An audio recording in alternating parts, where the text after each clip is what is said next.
Hey guys, Retronaut88 here with another video. Wanted to show you how things are going with the arcade over there. I've done a lot of work on the Asteroids, but before I go over there and talk about it, I want to kind of discuss an issue that's been, kind of a pain for me so far on this system, or on all these systems, which is vector graphics. Trying to get anything to look decent in vector. Now, if you have, an Asteroids Deluxe, now those are rare, or a 12-in-1, then you probably know that the vector graphics representation is not stellar, right? It's pixelated. This is about the best that I've been able to achieve, and I'm doing this with MAME for All. MAME for All, and then I get in there and I kind of tweak the settings. In MAME for All, there's, again, this is RetroPie. This is a RetroPie setup. But in MAME for All, there's a folder in the configurations for MAME for All. You know, configurations, MAME for All, and inside that MAME for All folder, you'll see a file called mame.config.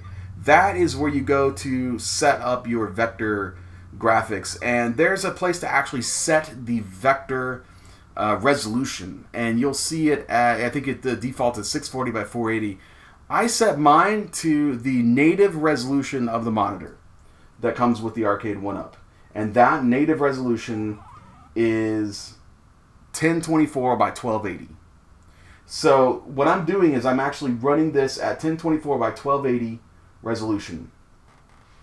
So that's a big helper right there, because as you can see, you get these very crisp lines. Now, I've heard that there are some pretty cool tricks you can do with advanced MAME, but I have not been able to really get anything out of that. So, and this worked great for me, so I just kind of stuck with this. But, I'm just telling you, this is one way to go that works for me in getting great vector graphics that I'm happy with. However, there's another issue. MAME for All, and possibly more than just MAME for All, I'm not sure, but at least MAME for All for sure, will not work it will not recognize your mouse if a joystick is plugged in. So the only way I can get this to load right now, because I'm using like the zero delay, cheapy USB joystick encoders, or USB controller, game controller encoders. The only way I can get this to work is to actually start the game, unplug the USB, right? Get inside, and then when it starts booting up MAME for All, by that time the USB has been unplugged and it doesn't sense it, and then it will sense the mouse. And of course, as you may or may not know, a spinner is sensed by MAME as a mouse, same with the trackball. So in order to be able to use the spinner, you've got to kind of well, I think that probably the only real solution I've come up with is to get rid of the joysticks entirely. And so I've ordered an iPac 2. So because okay, so again, if you don't, there's a lot floating around about iPac 2 versus these zero delay controllers, right?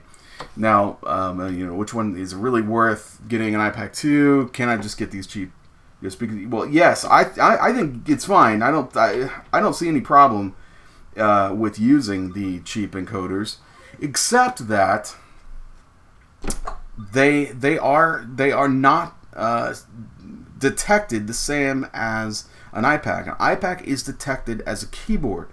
The iPac is a keyboard.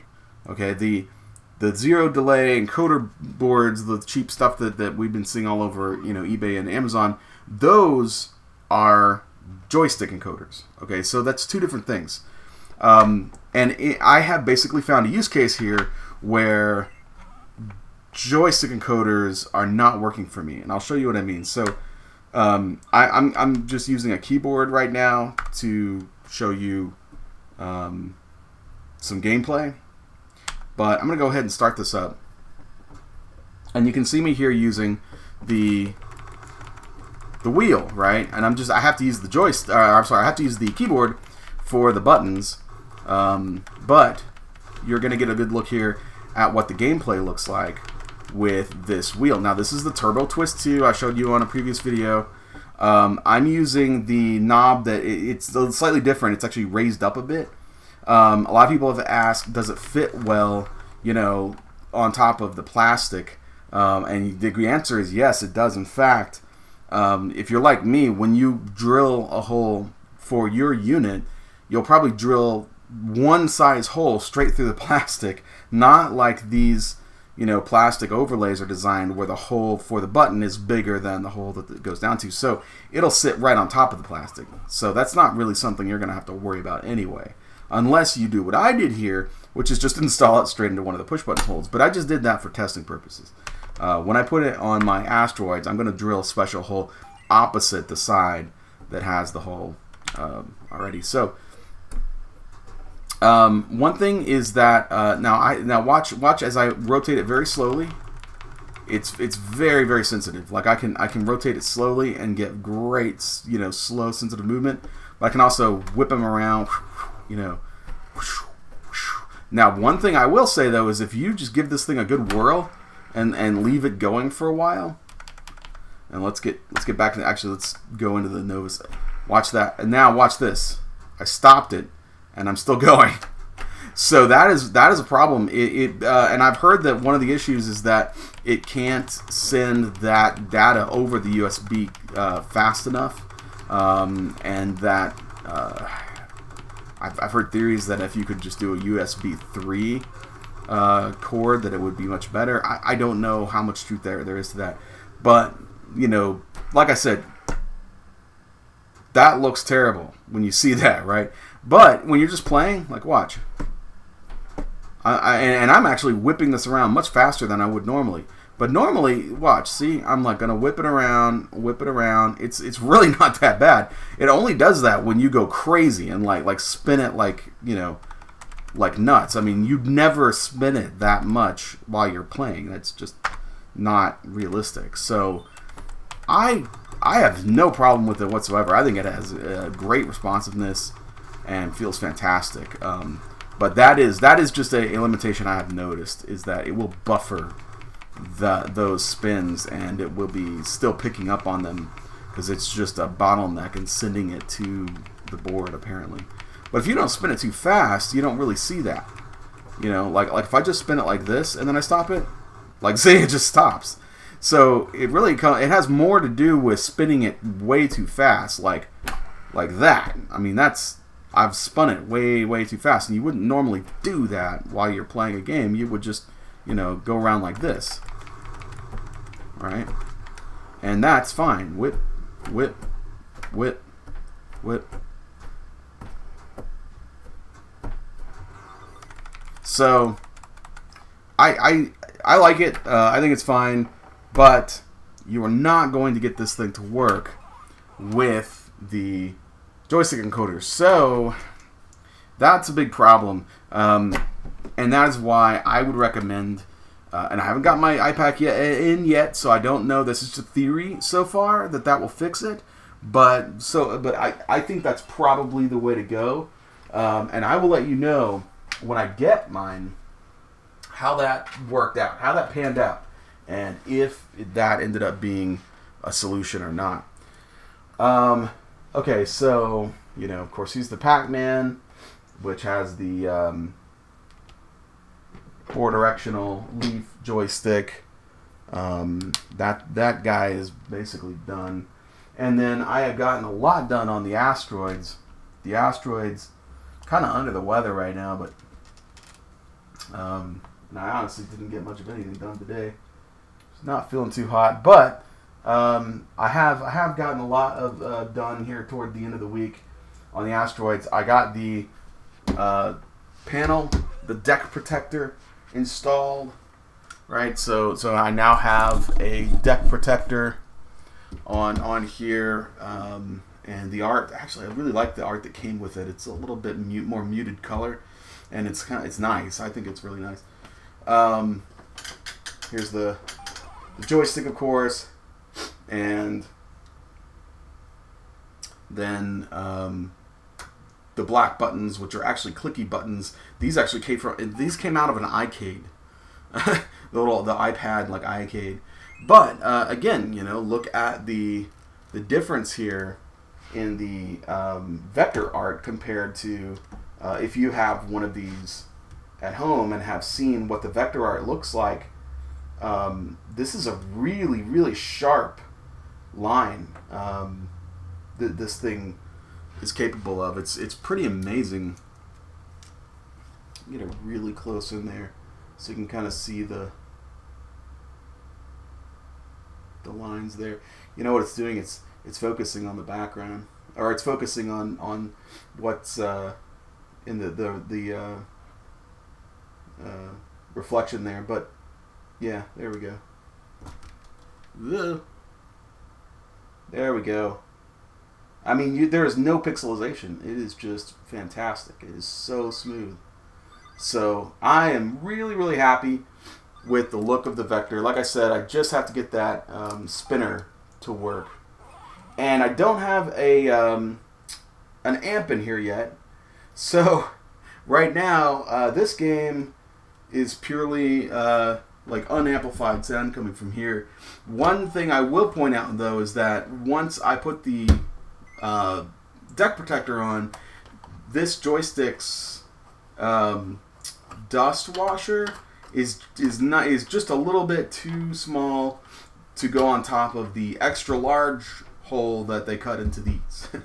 So I'm just gonna have to get another one. You know, honestly I think if I had the one that's on the Pac-Man over here, it would be perfect. So I just need to order a new dust washer, a larger one, and I'm sure that I can find a larger arcade dust washer that will fit just fine and not, you know, fall into the hole and get caught. In the meantime, I just have a piece of paper that I cut out. I basically made a paper dust washer and put it here just to keep it from falling in. But I think the solution is just going to be order a slightly larger dust washer and it'll be fine. And here's the game, of course. This is a game that, I didn't set up the, well, I can actually show you how to do that. Okay, so the buttons, input general, input this game. So, let's see, input button 3, joystick button 4. Actually, no, I think that's correct. I don't know which one is 3, though. I think it's this one. Yeah, 4. Oh, yeah, that worked. Oh, weird. Let me look at this again. Joystick. Oh, okay. I see. It was set up for joystick 1 instead of joystick 2. I think that was the default or something. No, I don't know. Not sure. What was that? 6? Okay, I just did the wrong one. That was 5. This should be 5. Which one is 6? Okay, right would be obviously that one. Left would obviously be that one. So the only one left is fire, right? Yeah, that's 6. Okay. So I've used the keyboard basically to do that. And let's try that again. So now that everything's been changed, we got rotate left, right, fire. Oh no, I've got these are mixed. Actually, that one's not doing anything. Oh yeah, it is. Oh, I see. I've got them both on the same button. That's what happened. Okay. Let's see. 4, 5, 6. Yeah, 5 again. Okay, so button 1, button 2. One of these needs to be fire thrust, but I'm not sure which one. No, that's okay. So that's 5. So that's fire. That's 6. Oh, I see what I did.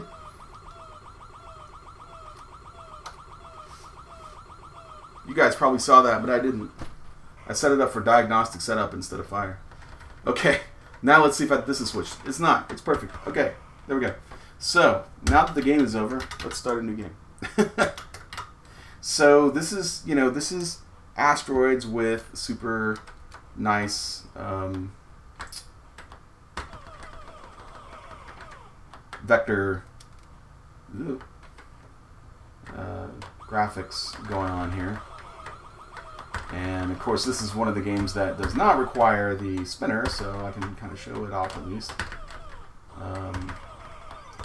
A lot of the games on this are spinner games.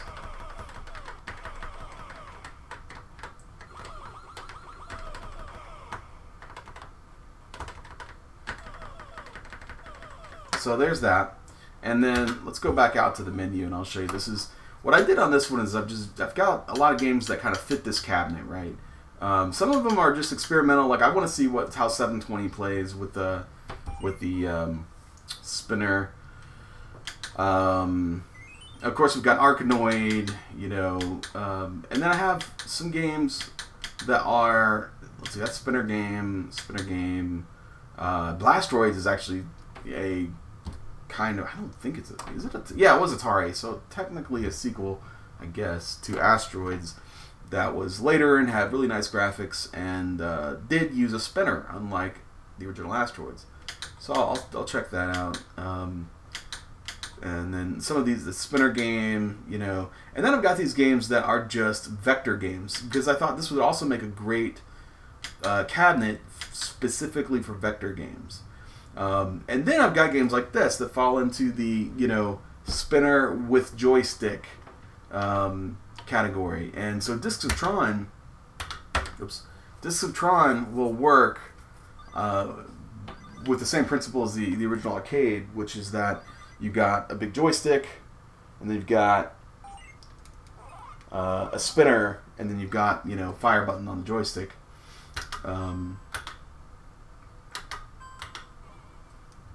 Okay. You get 70 flicks. I don't know if I've gotten, I don't think I have the control set for any of these. Because I think I did like kind of a reset at some point before I did this video, so.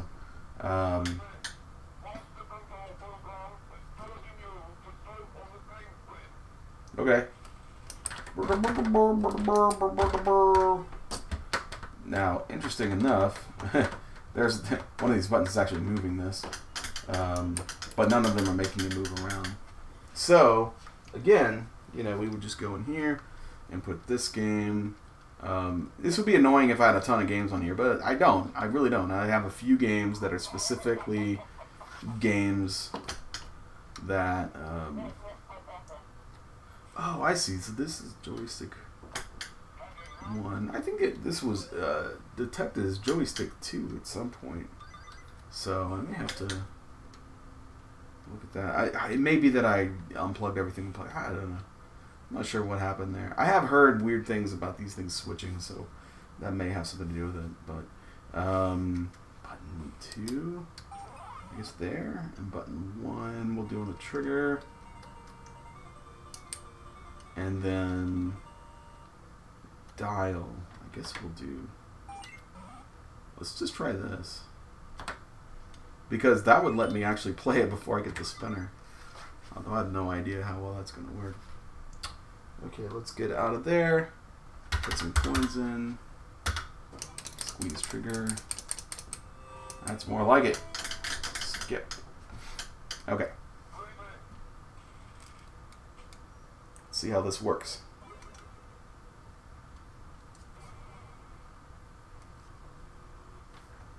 Oh yeah, look at that. Oh, you know what? It's doing this too though. It's aiming with the joystick too. Okay.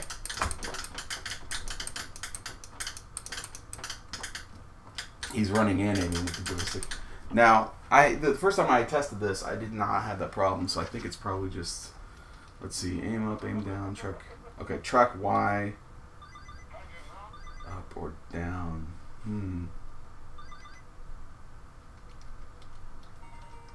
Let's just do up and down because we don't need a track Y right now. That's something that comes up later in the game. So button 1, dial is, yeah, joystick 1, button 2, joystick 1, button 3. That's it. And then left, right, up, down. Aim up and aim down.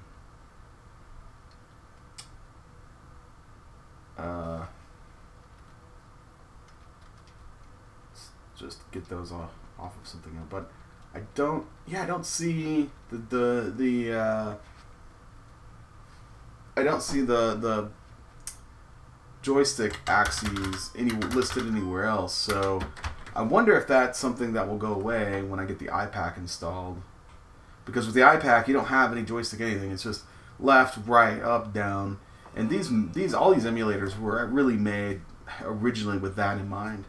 You know, playing with the keyboard controls. I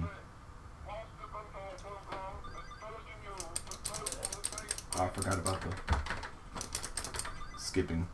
But, yeah, see, it's still doing it. I don't know why it's doing that.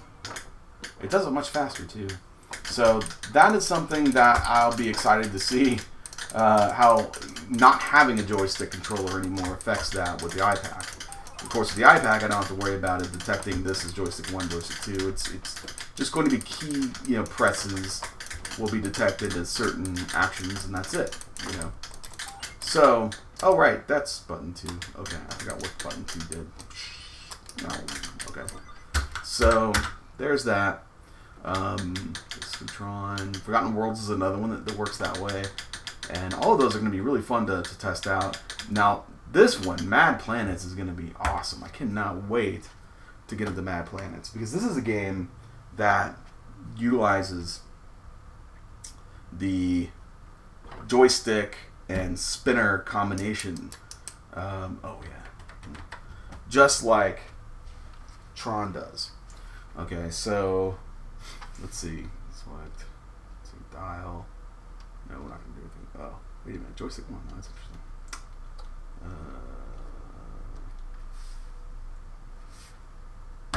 Let's try something. Let's do that.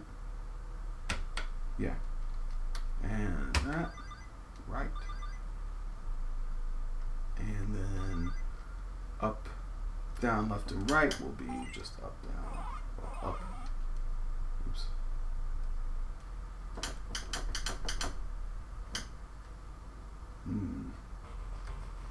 Oh, there it goes. Right. Okay, there we go. I don't know why that took so long. Let's try that again. Up. Okay, there we go. Down. Probably because I pressed something else and got confused. Left. Okay, and then button 1 will be the trigger button, and that is it. So let's get out of this. Let's start up the game. See what happens. Oh, so yeah, see, it's doing the same thing though. So I can spin there, but it was not doing that when I was first testing this, and I did update the system, so maybe that is something that happened when I updated the system for some reason. And it could just be some kind of setting that got set. But anyway, it's not going to be a problem when I don't have a joystick anymore, or joystick encoder in here anymore. So I'm not going to worry about it. But that's interesting. It's probably permanently set to somehow to recognize the joystick movement as a dial or a spinner. And that's probably what's going on there. All controls. Let's see. No, there's no actual setting it there though. Oh, this is interesting. What's it going to be? I wonder if there's any dial or anything in here. This is, again, I don't think this is something that most people will have to mess with, because I would not recommend trying to use anything with a joystick encoder or a game controller encoder in a system where you want to have a spinner. So, I mean, it really just comes down to that. Star Trek this is a great one. That is not the right screenshot for that, but that's this is like the Sega Star Trek, and it works great even just using the buttons, but it works even better. It will work even better with the spinner. So that's it. That's the system. That's where it's going. And I guess pretty soon I'll have the iPack, and I'll be able to show you guys how it works with the iPack installed, and that will be the next phase for this machine, and pretty much will complete it, I think, except for some tidying up of the database here. So thanks for joining me on this little tour of the progress so far. If you liked it, boom. If you didn't like it, boom. Don't forget to subscribe so you can like and unlike to your heart's content all my future videos. And I will see you guys soon. Retronaut88 signing out.